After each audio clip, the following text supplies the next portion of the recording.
Assalamualaikum warahmatullahi wabarakatuh.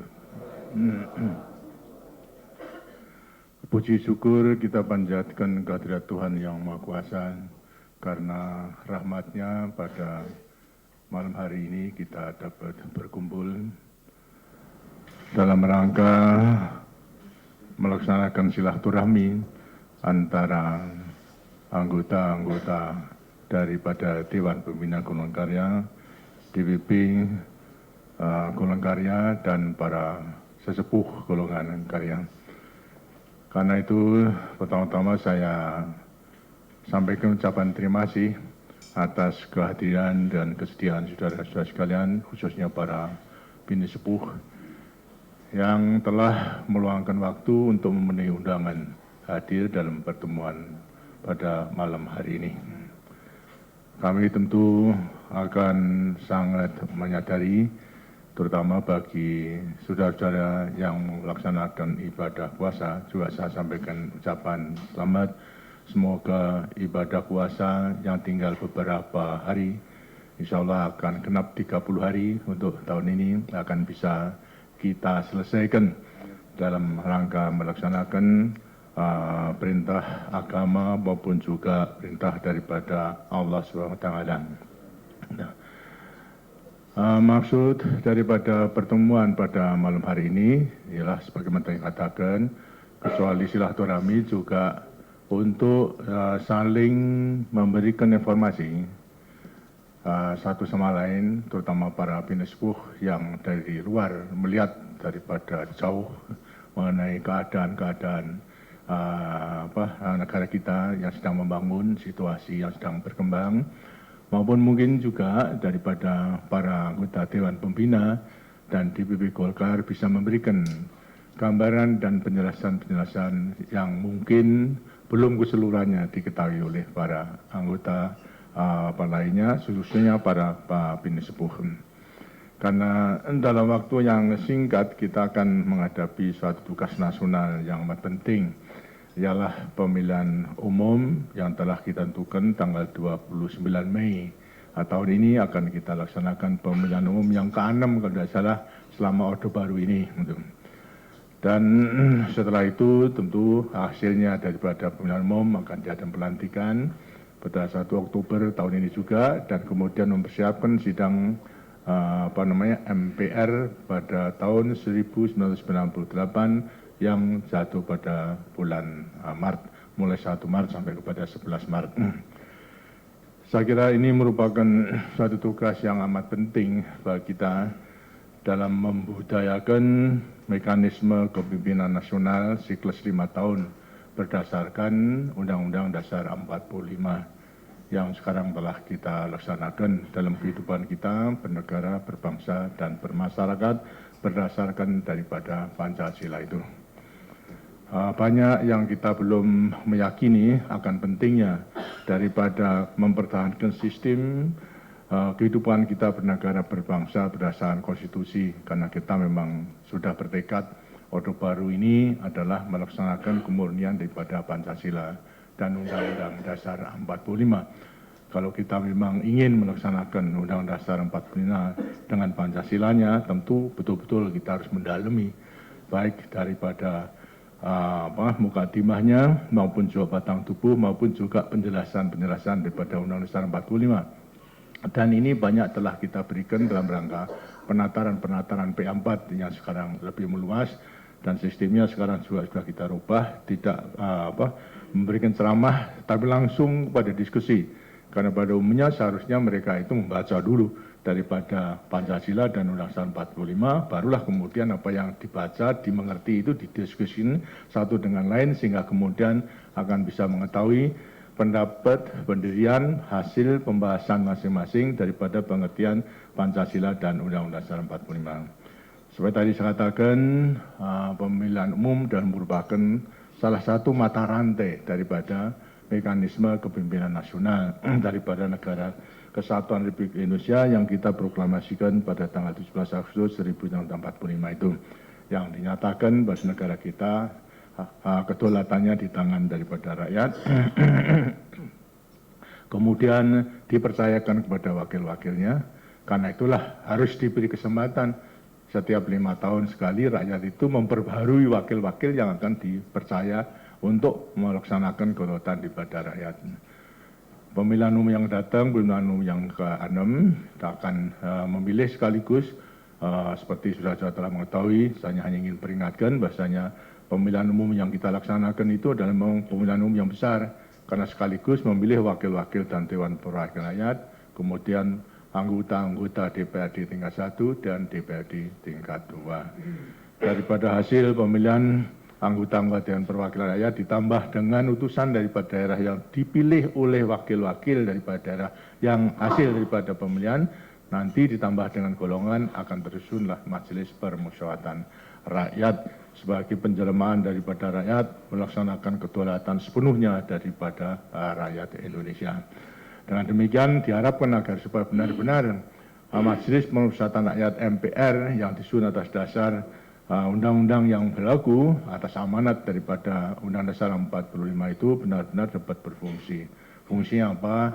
Ialah pertama menyusun Undang-Undang Dasar atau merubah Undang-Undang Dasar. Tapi karena kita sudah bertekad tidak akan merubah Undang-Undang Dasar untuk sementara. Bahkan kalau mau merubah, tanyakan dulu pada rakyat melewati referendum. Ini adalah salah satu pengamanan bahwa sementara kita tidak ingin merubah Pancasila dan Dasar 45 itu. Terus referendum ditanya dulu pada rakyat. Yang kedua, tugasnya adalah menyusun garis besar haluan negara untuk 5 tahun. Kenapa 5 tahun? Karena masalahnya yang akan diserai tugas untuk melaksanakan itu hanya 5 tahun. Presiden hanya dipilih untuk 5 tahun. Karena itu garis besar negara juga untuk 5 tahun. Akan tapi karena kita harus berpikir secara strategis agar supaya setiap 5 tahun itu ada hubungan satu dengan lain, karena masalahnya adalah bahwasanya cita-cita kita itu tidak bisa kita capai dalam sekaligus, tapi bertahap.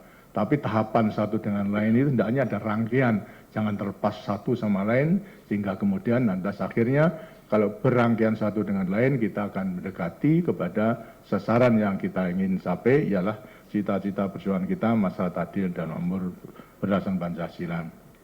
Garis besar negara untuk 5 tahun. Bagian daripada strategi pembangunan 5 kali 5 tahun yang akan kita tentukan. Barulah kita akan memilih presiden sebagai mandatarisnya. Ini juga berulang mengatakan bahasanya di negara kita bahasanya presiden itu bukan mengatakan saya akan pilihlah saya menjadi presiden. Nah, wewenang daripada memilih presiden itu adalah Majelis Permusyawaratan Rakyat dengan dibantu oleh fraksi-fraksi sebagai kepanjangan tangan daripada kekuatan sosial politik maupun daerah dan golongan yang tersusun dalam fraksi-fraksi di dalam Majelis Permusyawaratan Rakyat tersebut. Dan tentunya akan memilih salah seorang daripada warga negara. Tidak ditentukan di situ bahwasanya pemimpin partai yang menang harus menjadi presiden juga tidak. Bisa juga, itu karena mereka juga salah satu warga negara.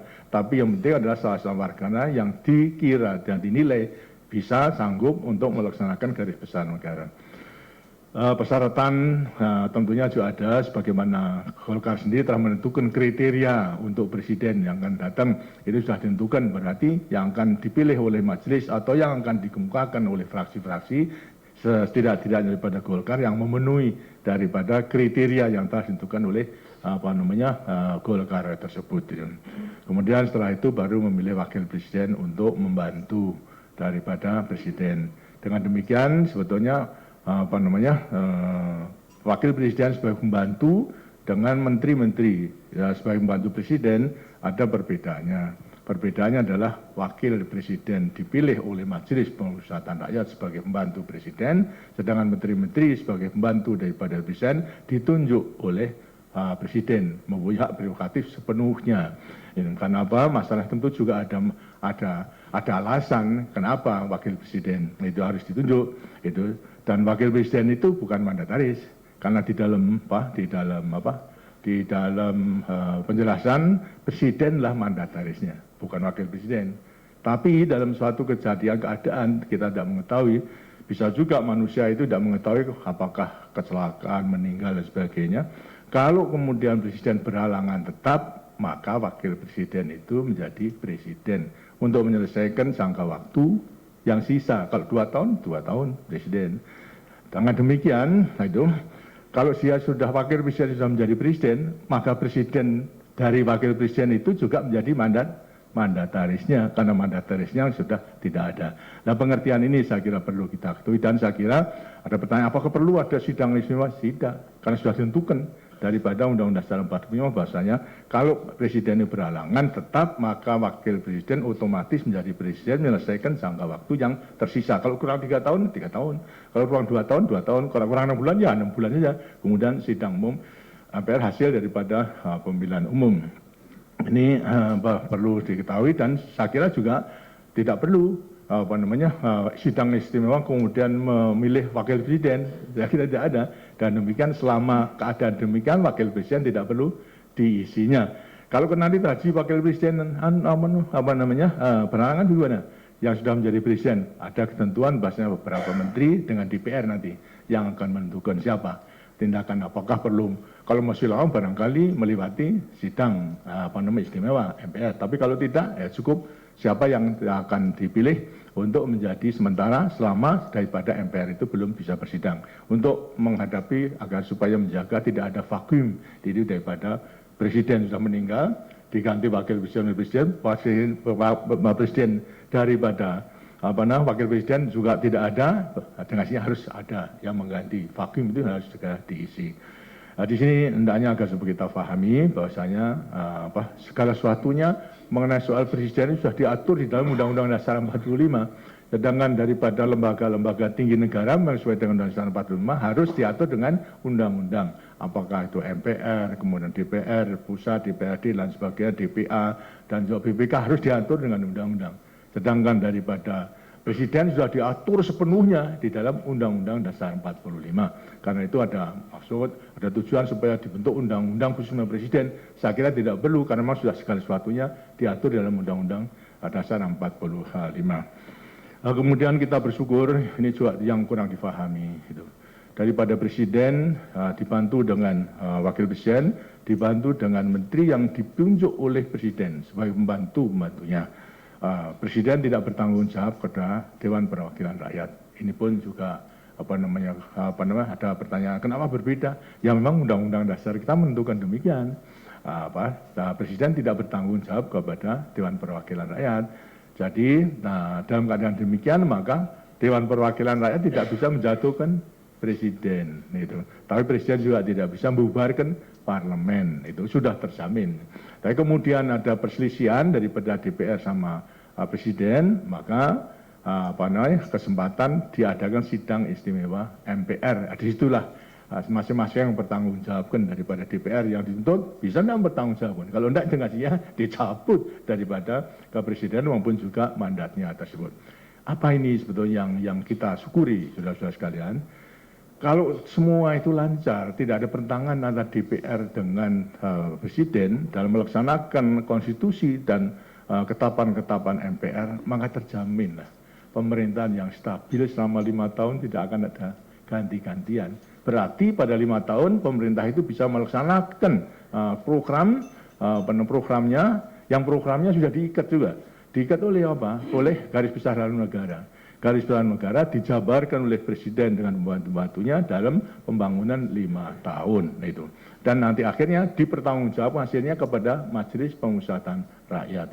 Jadi sekali lagi bahwasanya kita beruntung. Bahwasanya kalau konstitusi itu kita laksanakan tidak akan terjadi pemerintahan yang mandek di jalan. Kemudian dibubarkan, diganti, tidak ada.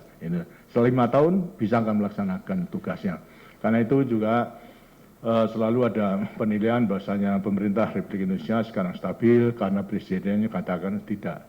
Karena presiden menjalankan daripada garis besar negara. Menjalankan apa yang dikehendaki dari rakyat. Sudah di rambu-rambunya yang paling kuat adalah Undang-Undang Dasar 45 dan Pancasila itu sendiri. Sekali lagi karena itulah ini harus kita budayakan dalam kehidupan kita bernegara, berbangsa dan bermasyarakat itu untuk dapat mempertahankan negara kesatuan Republik Indonesia daripada tahun ke tahun maupun juga daripada siklus 5 tahunan. Karena itu mengenai mekanisme kepemimpinan nasional siklus 5 tahun itu betul-betul harus kita pertahankan, kita budayakan, sehingga dengan demikian sebetulnya tidak perlu ragu-ragu lagi. Kalau sistem ini benar kita lakukan, kita laksanakan, kita tidak perlu siapa yang akan menjadi presiden. Siapapun yang menjadi presiden akan diikat itu oleh ketetapan-ketetapan daripada MPR.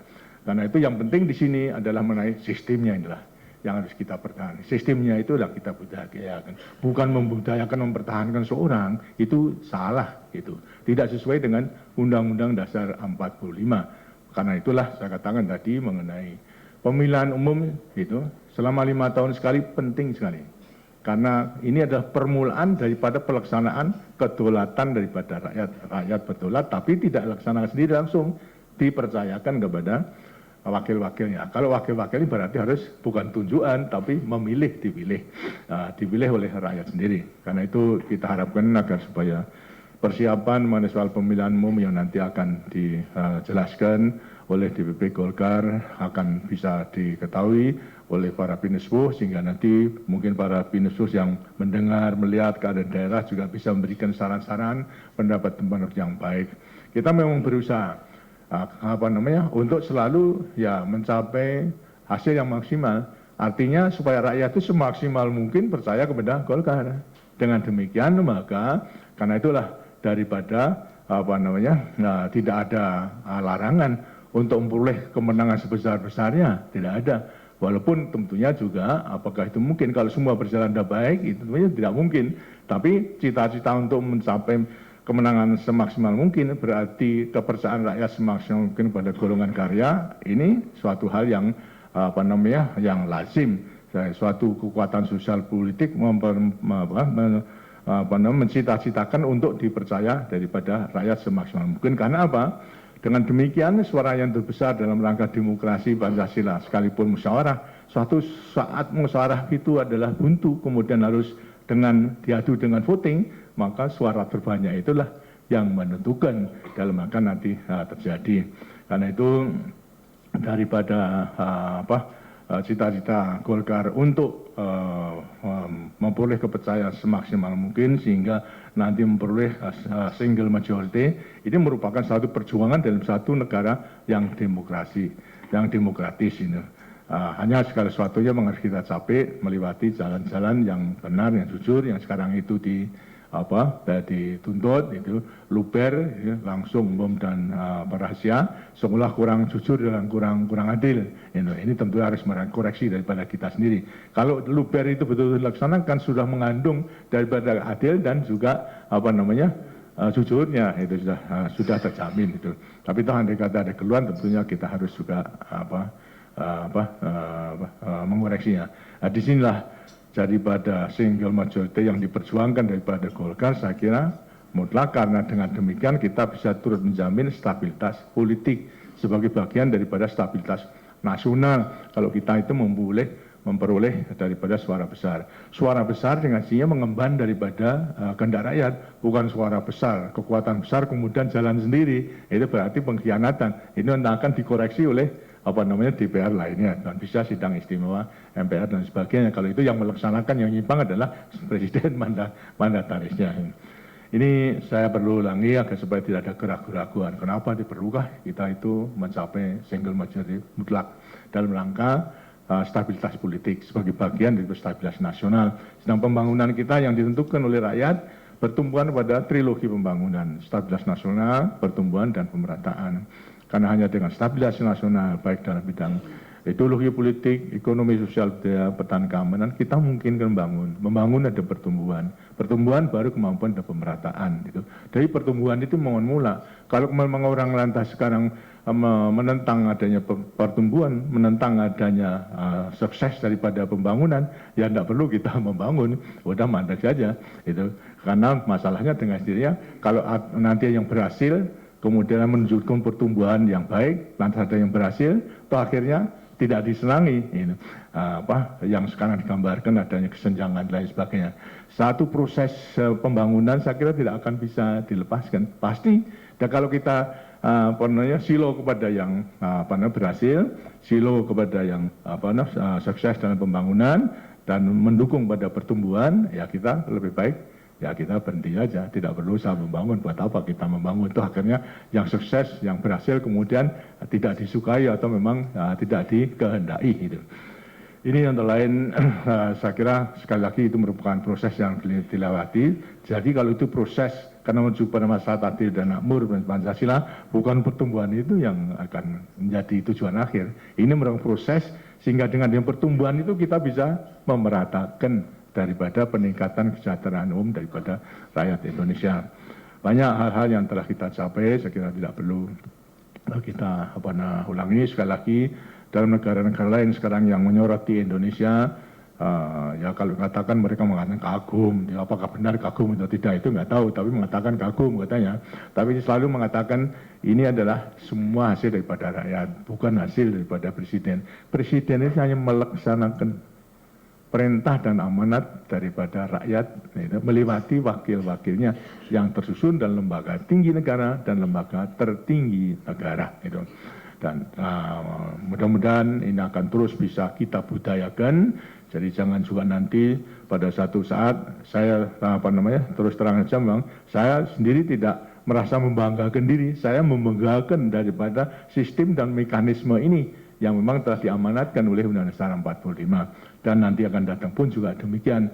Dalam keadaan demikian maka kita akan bisa berlanjut karena budaya hidup bernegara, berbangsa, dan bermasyarakat berdasarkan Pancasila dan Undang-Undang 45 kita pertahankan itu dengan sebaiknya sampai kepada akhir zaman selama Republik Indonesia itu masih berdiri. Nanti akan diuraikan pertama mengenai saudara mengetahui bahwa dalam mensukseskan organisasi kita ialah sebagai kekuatan sosial politik golongan karya ini. Kita ada Dewan Pembina Golongan Karya, kemudian Dewan Pimpinan Pusat Golongan Karya, dan nanti akan diuraikan oleh saudara koordinator daripada Presidium Harian Dewan Pembina Golongan Karya yang mulai 1 Januari dijabat oleh saudara Hartarto, yaitu mengenai kegiatan daripada Dewan Pembina. Dan kemudian mengenai DPP nanti akan berdasarkan kegiatan pada Golkar operasinya di lapangan itu akan dijelaskan oleh Ketua DPP Golongan Karya. Dan juga karena sekarang akhir-akhir ini kita diganggu oleh timbulnya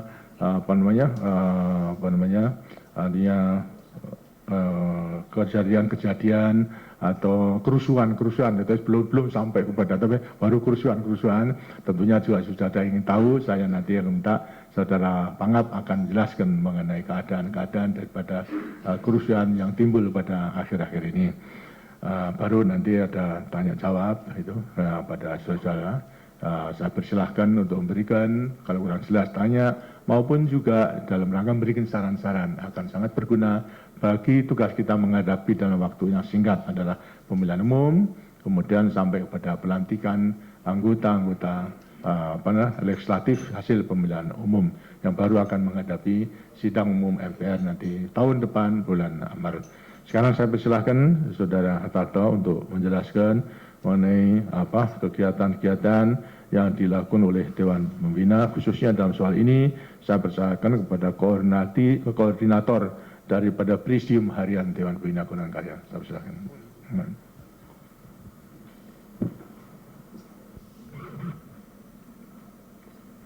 Yang terhormat Bapak Ketua Dewan Pembina Golongan Karya, yang kami hormati Bapak Wakil Ketua Dewan Pembina Golongan Karya, para bini sepuh, segenap anggota Dewan Pembina serta pimpinan DPP Golongan Karya yang berbahagia. Assalamualaikum warahmatullahi wabarakatuh. Pertama-tama, marilah kita panjatkan puji syukur kehadirat Tuhan Yang Maha Esa, karena berkat rahmat dan ridho-Nya kita diberikan kesempatan berkumpul dalam acara silaturahmi Dewan Pembina Bini Sepuh Golongan Karya tahun 97 ini. Selanjutnya kepada Bapak dan Ibu yang melaksanakan ibadah puasa kami sampaikan selamat